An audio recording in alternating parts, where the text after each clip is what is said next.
Hello guys, my name is Cheryl Su and today I'm going to be demonstrating Roads to Quicksilver, which is a project I developed for the Almaden Quicksilver Mining Museum in collaboration with the Math Happens Foundation.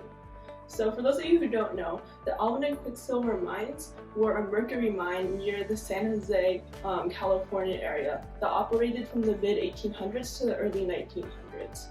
So this is a project that has two goals. Firstly, to teach more about the history of the New Almaden mining areas and the Quicksilver mines, as well as to educate people more about graph theory and some of the different graph theory algorithms, such as Kruskal's algorithm in particular, which we'll be showing here. So let's go ahead and get started. Alright, so now there's instructions on the screen, but since this is a video, I'll explain what's going on.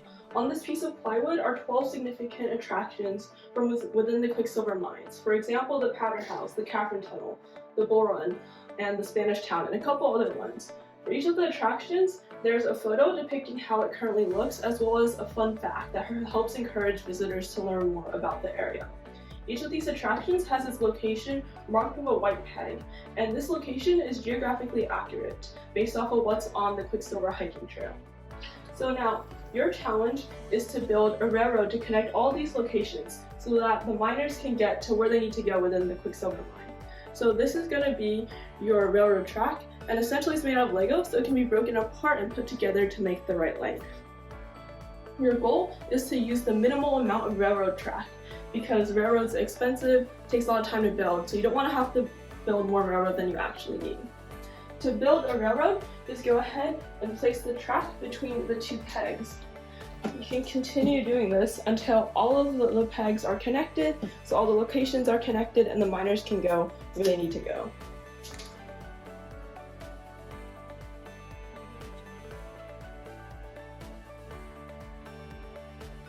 Alright, so now I've finished creating my railroad network. I'm going to go ahead and check how I did, whether it was long, it was short, whether it was good. So right now it's checking. So as you can see, we've got a camera down here, and then I've written a computer vision algorithm. So it's able to recognize where you built your railroad track and how you connected all the different locations. So as you can see up here, the route I designed was 4.17% longer than the shortest possible route. So it now gives you the option to either try again and make a new network and it'll remeasure it, or you can just go ahead and go to the solution. Alright, so my project is now going to teach you how do you actually create the best railroad network for this old mining town. So this formulation of having to connect all of the different locations with railroad tracks is actually the minimal spanning tree problem. And there's a pretty famous algorithm called Kruskal's algorithm that's able to solve this problem. I'm not going to go too in-depth, and this project doesn't go too in-depth about the algorithm.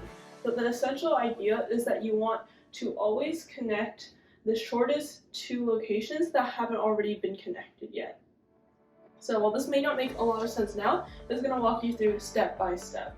So let's go ahead and do that. Alright, now the screen is telling me to build the shortest road that connects two pegs that are not already connected. The LEDs beneath the pegs change color, so if two pegs have the same color, that means that they're connected. Since I've built no railroads, no LEDs are connected to each other, so they all are different colors. To me, the shortest road between two LEDs of different colors looks to be right here. So I'm going to go ahead and build a road there, and hit check. Alright, great, so it tells me that was the correct road. As you can see here, the LEDs have changed color so that since they're not connected, so it's easy for you to tell.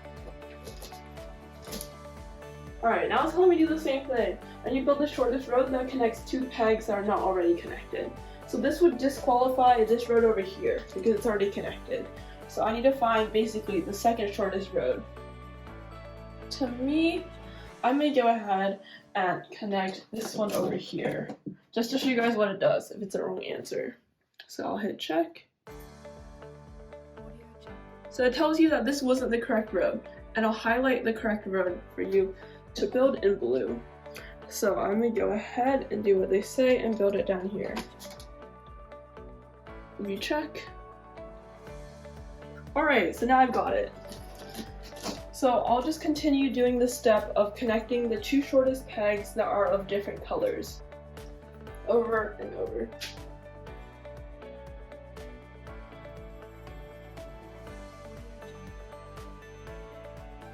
Alright, so now as you can see here, we've got everything connected except for this one last road. They're all red or they're all blue. So I think that the shortest way to connect these is right here. And put that road on and press check. Alright, so that was the correct road, and now I have the final solution. Alright, so this is just a concluding slide, some acknowledgements, and this is pretty much the project. So thanks so much guys for checking it out, and yeah.